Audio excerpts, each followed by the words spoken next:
Throughout its history, the United States Army has been what the crisis of the times demanded it to be.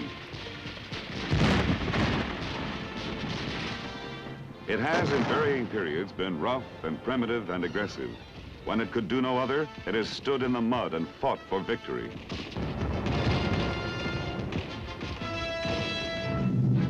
When the only skills that counted were doggedness and daring, the Army applied them and wrote new pages of its triumphant story.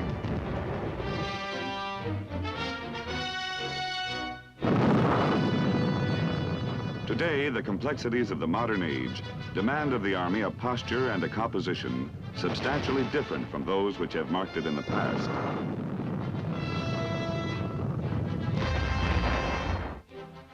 And the Army, as it has always responded to the challenges of the times, has responded no less to this one. Today's modern Army is a carefully honed, thoroughly skilled, balanced force, essential to the security of the United States, tailored to fight and win a modern war, and thus one of the nation's most effective deterrents to war. This state of being did not just happen. Many men have contributed to it. But since the creation of the National Security Act in 1947, which coincided with the beginning of the modern Army as we know it, 4 men have held down the role of top soldier, the awesomely demanding job of Chief of Staff. The state of the Army today can be in great part attributed to the mark made upon the times in which we live by these 4 leaders.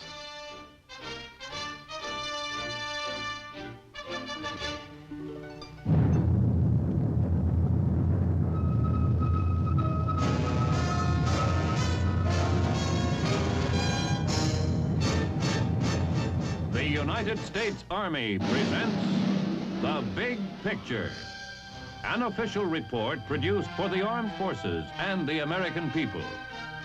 Now, to show you part of the big picture, here is Sergeant Stuart Queen. The Chief of Staff of the United States Army is defined by law as the principal military advisor to the President and the Joint Chiefs of Staff on matters relating to the Army. His office is the command post for all Army operations. Over this desk daily pass communications and decisions, which are part of the unceasing story of the nation's effort to preserve peace by making the prospect of war unprofitable for any aggressor. Today, the big picture camera focuses on the men who have occupied this desk and the problems they have faced as they have shaped the Army into the organization it is today. The men who have worn the proud title of top soldier. The Army has always had a top soldier. General Washington was the first. Only the office was called General-in-Chief then, as it was until the beginning of this century. The 1900s have seen some powerful and dynamic chiefs of staff, including Peyton C. March, who guided the overall destinies of the Army during the First World War, and General John J. Pershing, who succeeded him. Douglas MacArthur, who was perhaps the best-known chief of staff between the 2 world wars. George C. Marshall, whose global responsibilities were greater than those of any chief before him. Dwight D. Eisenhower, who became the first Army Chief of Staff in the post-World War II period. And Omar Bradley, who was the last Chief of Staff before the enactment of the National Security Act. During World War II, the military staffs of the United States and Great Britain had worked together to plan the war in the Western Theater. After the war, our own military chiefs continued to work together as the Joint Chiefs of Staff. Congress officially gave legal status to the Joint Chiefs, operating under the Department of Defense in the National Security Act.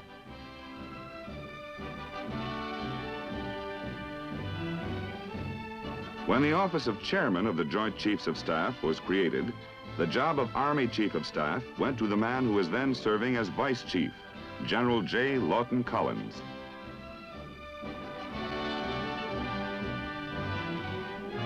Collins picked up the nickname Lightning Joe when he commanded the 25th Division in its position as spearhead of the attack which drove the Japanese off Guadalcanal in 1943.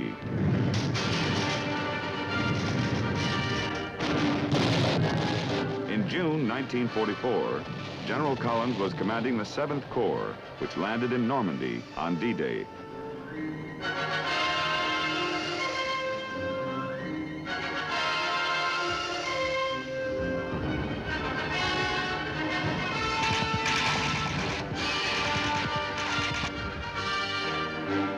Shortly thereafter, the 7th Corps captured Cherbourg.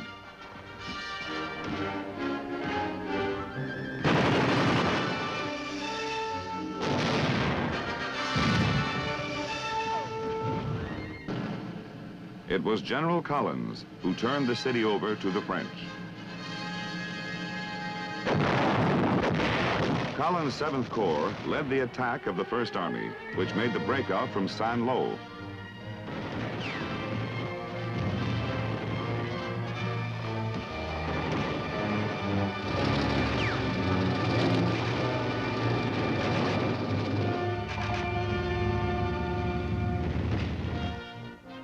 Now his reputation as a brilliant fighter and tactician was made, and it grew through the war. When he became the first Chief of Staff to operate in the new era, the problems confronting him were many. The armed forces had demobilized at a pell-mell pace after World War II. Collins began an earnest effort to beef up Army strength with a forceful reserve program. Unification of the armed forces was still a new and relatively untried concept. Collins was the first of the post-war Chiefs of Staff to have to fight to preserve a note of reality in the face of a growing and unrealistic idea that somehow war could now be fought and won without recourse to ground combat.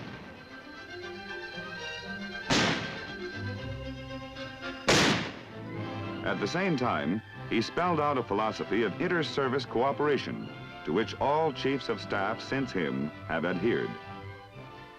We are pro-Air Force and pro-Navy because the Army is dependent to a large degree on both of these great services in playing its own role in defense of our nation, just as each of them, in turn, is dependent upon the Army.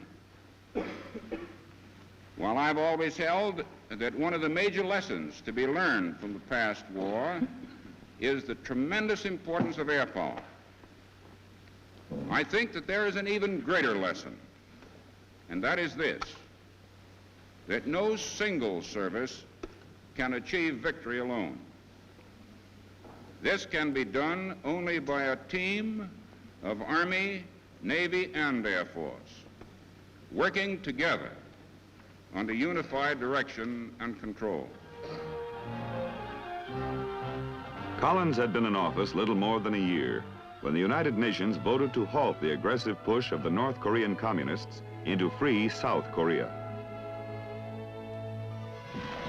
The agony of those first weeks, when badly outnumbered American troops fought desperately to maintain their hold in the perimeter around Pusan, provided all the proof that was needed of his belief that a weakened army could mean only danger to the nation.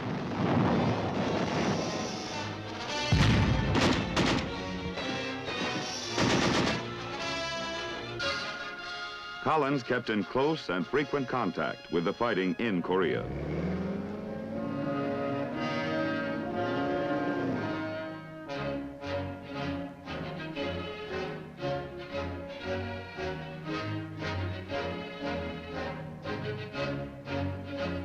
And at home, he pressed his program to increase the Army's strength, not only in numbers, but in weapons as well.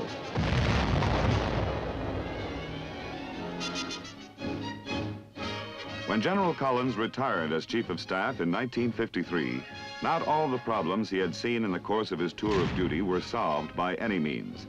But there was now at least a deep awareness in the nation's mind that wars are still fought on the ground, and a growing awareness that a strong army is essential to the nation's security.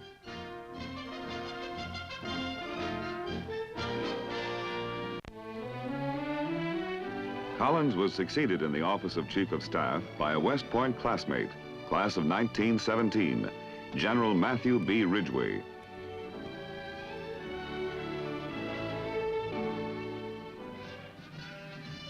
Ridgway's command during World War II was the 82nd Airborne Division. He parachuted with them into Normandy. Later, he commanded the 18th Airborne Corps in a number of vital engagements.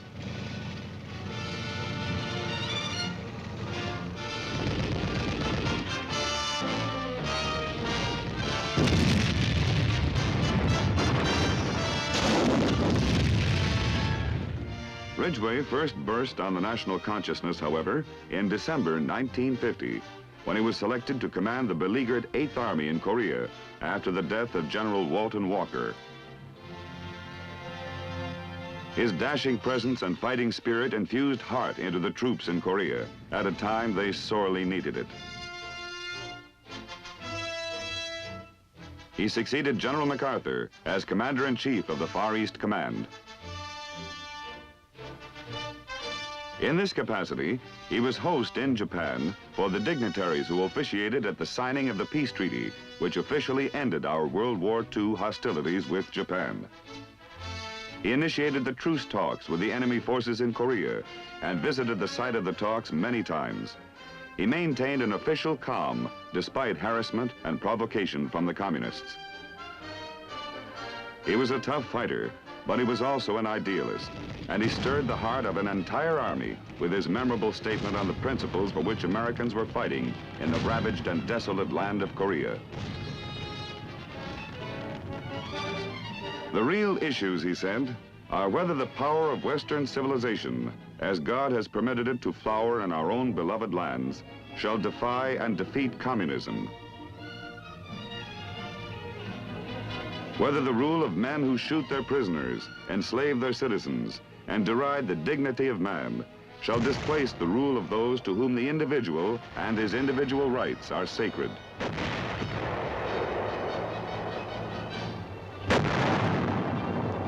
Whether we are to survive with God's hand to guide and lead us, or to perish in the dead existence of a godless world, this has become, he said, and it continues to be, a fight for our own freedom, for our own survival in an honorable, independent national existence.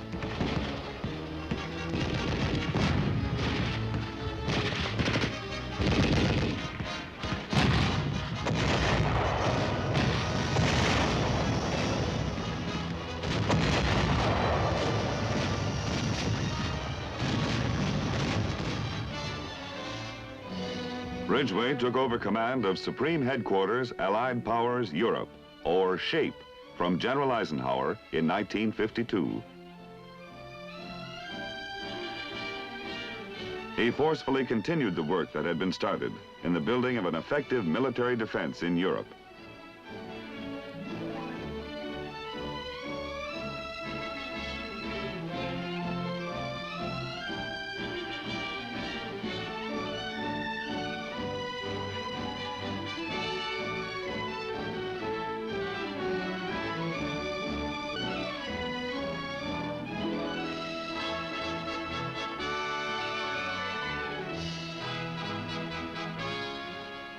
Ridgway became Chief of Staff in 1953.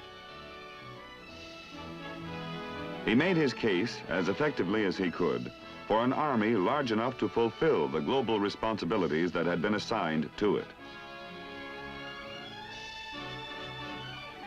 His contributions to the new army were many. The development of new techniques of war absorbed much of his attention. New weapons were introduced during his tenure.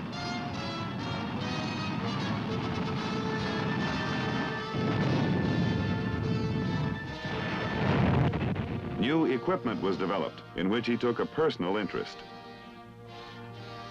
But in the minds of many, Ridgway is remembered chiefly for his interest in the individual soldier.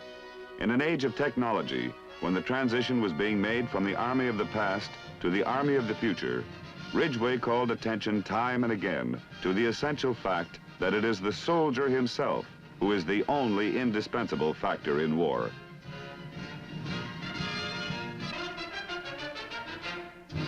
At no time did he state his case more forcefully than in his farewell address. As I look back upon my service, it seems to me that never has the importance of the ground fighting man been greater than it is today. In the end, an army can only be as good as the men who employ its weapons and make up its units. Throughout history, battlefields have been littered with the machines and weapons abandoned by men who have lost the will to fight. Thus, as we improve technically, as we grow in strength and power, we still must rely in the final analysis on our greatest strength of all, on the qualities of strong character, discipline, and initiative, which are the traditional hallmarks of all good soldiers. This focuses the hope for victory precisely on that part of our complex, powerful army of today and tomorrow, where attention properly belongs, on the individual soldier. Whether our army can be successful in any contest depends on him. It depends on his technical skill in handling the weapons which technology is giving us to use. It depends on his courage in the face of danger, his stamina to endure the tensions of modern battle, his dedication to the defense of those God-given things which bind us all together and constitute our heritage and our hope. Ridgway's successor was another officer who had emerged from World War II as a spectacular commander of airborne troops, Maxwell D. Taylor.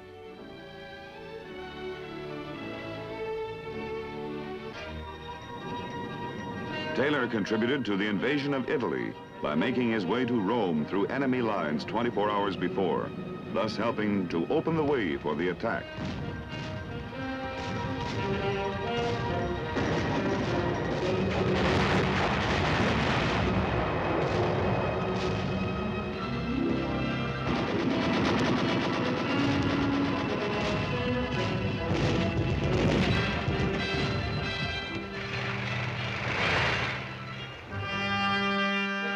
Later, he commanded the 101st Airborne Division, whose reputation became immortal on D-Day.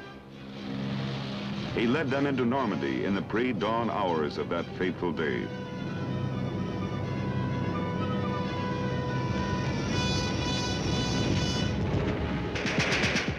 Bastogne and the Battle of the Bulge brought new challenges to the 101st and to Taylor.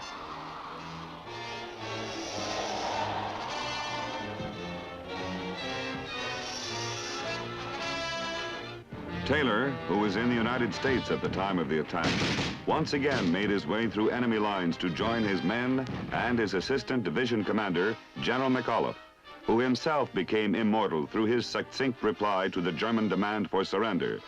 Nuts was McAuliffe's answer, and Bastogne became a memorable chapter in the Army's history. With the end of the war, Taylor became superintendent of the military academy at West Point. His scholarly talents left their mark on that institution's educational life.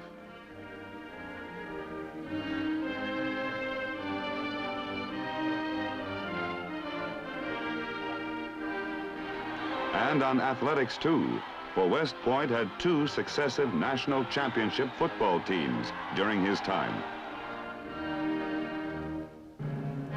Taylor left for Korea to assume command of the 8th Army early in 1953.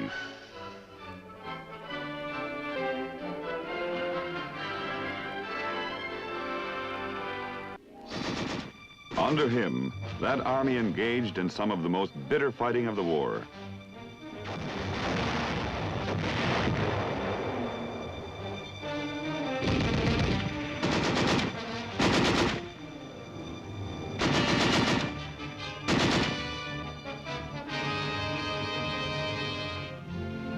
When the armistice was signed, The troops Taylor commanded stood well into the enemy's territory above the 38th parallel. While he was in Korea, Taylor instituted a vigorous program to build the Republic of Korea Army into a 20-division force.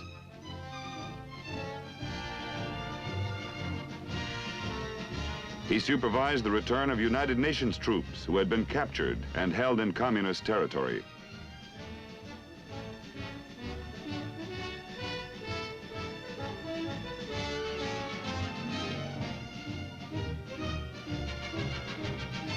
He initiated the Armed Forces Assistance to Korea program, under which members of the armed forces contributed material assistance to the Korean people in the rebuilding of their nation.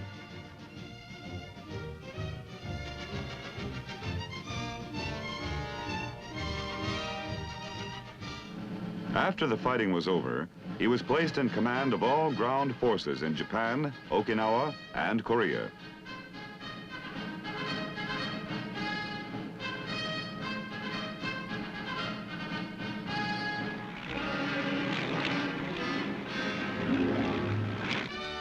When Taylor became Chief of Staff, the pattern was already established for an army smaller than any professional soldier thought wise.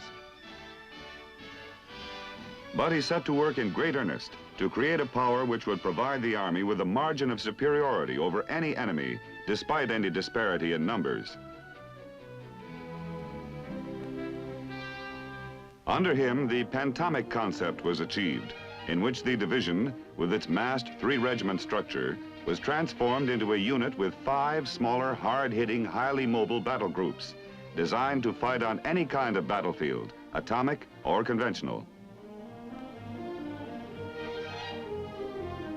Under him also, the Strategic Army Corps was born, to provide a highly mobile force which could move out literally on a moment's notice to any trouble spot anywhere in the world.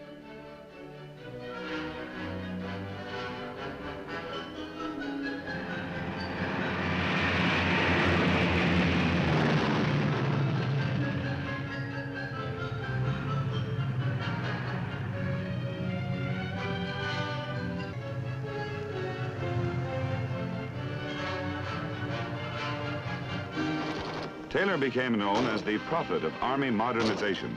New weapons which would increase the soldier's effectiveness and at the same time lighten his load provided the incentive for a gigantic research program.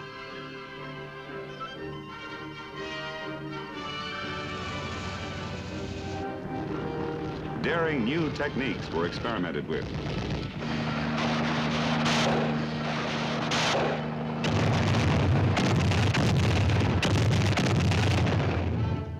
All research and experimentation had one aim: to keep the Army abreast of technology's advance, to adapt itself to changing conditions in a rapidly changing world.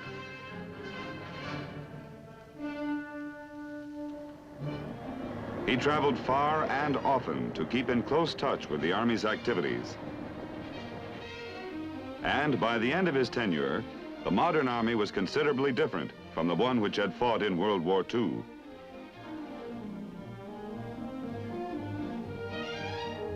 Upon his retirement, he addressed the Washington press corps of the country's leading newspapers, symbolizing that the entire country had come to regard him as a leader of first importance, and the Army he had led as a vital part of the fabric of the national life. The unprecedented attendance by the National Press Club demonstrated this condition. After Taylor came the man who occupies the office of Chief of Staff today, General Lyman L. Lemnitzer.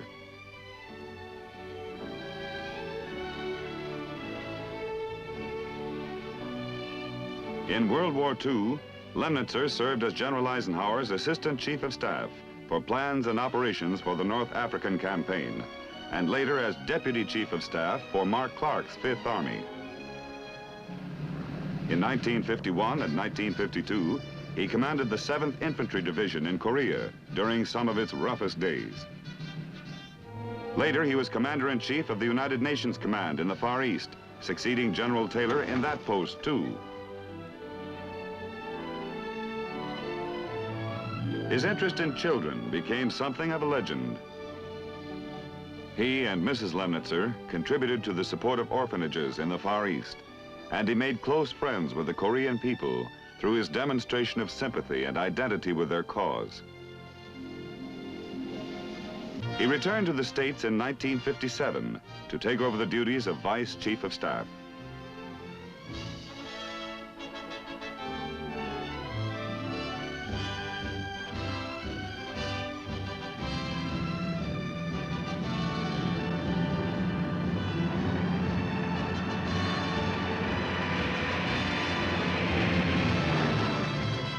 As General Taylor's chief assistant, he fully embraced the cause of Army modernization. To realize the capabilities inherent in land power, he has said, the Army must be fully modern in its weapons, its equipment, its organization, its doctrine, and its outlook. He has been active in furthering the Army's participation in the space age, climaxed when the Army's Explorer became the first rocket to successfully launch a satellite in orbit around the Earth. His taking over as Chief of Staff continues a tradition and a philosophy in the best interest of not only the Army, but the American people as well. For his has been a voice calling sober attention to one essential fact of life today, that if the nation prepares only for a possible atomic war, it does so at its peril. For in the wake of atomic deadlock, limited war launched by an aggressor becomes a deadly serious possibility. A military force, strong and flexible enough to fight and win any kind of war, is still the only factor in which the nation can put its trust. And in such an integrated force, the modern Army, in which General Lemnitzer and his predecessors believed, and which they have worked to build, is as essential as the hope for peace. Lemnitzer's is a voice, too, calling for unity. Under the conditions existing today, he has said, it is necessary for free nations to present to any aggressor the manifest ability and the clear determination to offer effective resistance to any attack which might be made upon us. Through the military capabilities of the armed forces of our nation, joined with those of our allies of the free world, we are working together to achieve and perfect the unity of our effort.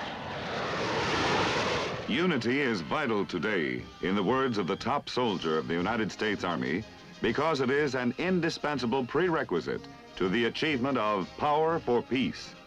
The establishment and maintenance of the strength which will give the nation its best guarantee against the outbreak of war, he has said, is the goal to whose attainment your armed forces are dedicating their most earnest efforts.